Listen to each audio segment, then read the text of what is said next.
your grandpa was come in and noticed the power was out in his precious little workshop and would fix it right away, so freezing to death is a no-go. Sorry if you had your heart set on that one, sweet pea. Millie was shivering, not from the cold, but from fear. I don't understand. Why do you want to kill me? Interesting, you should ask, the voice said. There are a couple of reasons, actually. The first is quite simply that it's something to do. I sat in a salvage yard for ages before your grandpa found me and brought me here, where I've just been sitting to. I'm bored out of my skull. Not that I have a literal skull, but you know what I mean. There are other things you could find to do besides killing people, Millie asked. Whatever this being was, it was obviously intelligent. Maybe she could reason with it. Not so interesting, and plus, there's my second reason, which is that death. My second reason, which is that death is what you want. You've been moaning around since you moved here, talking about how you want to die. I like to kill people, and you want to die. It's a mutual beneficial relationship, like those little birds that pick the parasites of rhinoceroses. The bird gets to eat, and the rhinoceroses get rid of the itchy little bugs. We both get what we want. Win-win! Millie suddenly realised that she had spoken of death, written about it, but it had always been just an interesting idea to play around with. She never intended to take any action to make it a reality. But I don't want to die, not really. A horrible rumble sound surrounding Millie shook the body of the machine that trapped her. It took her a few seconds to recognise the sound as laughter. For dinner, Grandpa made spaghetti with marinara sauce, garlic bread and Caesar salad. It was much better than the meals he usually slung together. You're actually eating tonight, Grandpa said. Because this is actually good, Millie said, twirling spaghetti on her fork. All right, I finally found something you like to eat, Grandpa said. I'll add it to my limited repertory.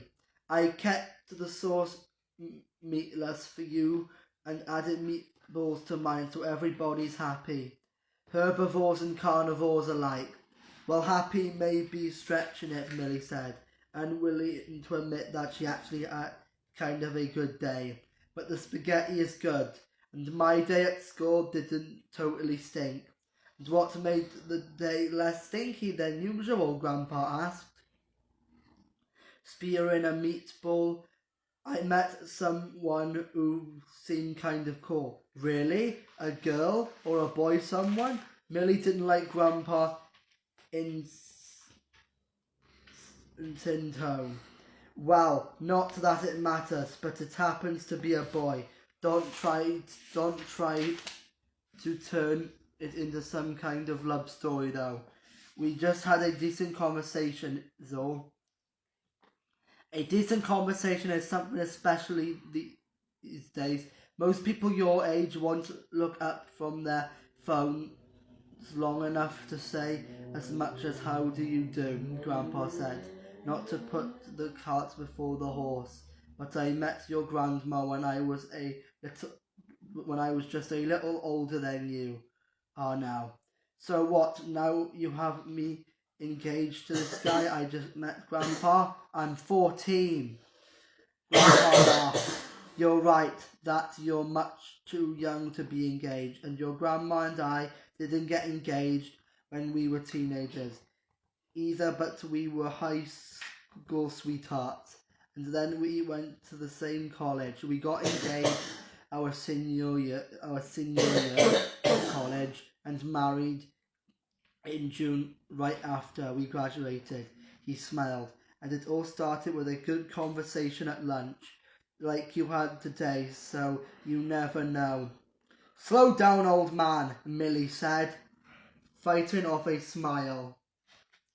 Grandpa's eyes went soft and misty, and just reminiscent. I wish you could have known your grandma, Millie. She was really something special, and to lose her when she wasn't even 40, it's like Annabel Lee, Millie said.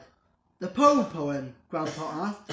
It was many and many a year ago, in a kingdom by the sea.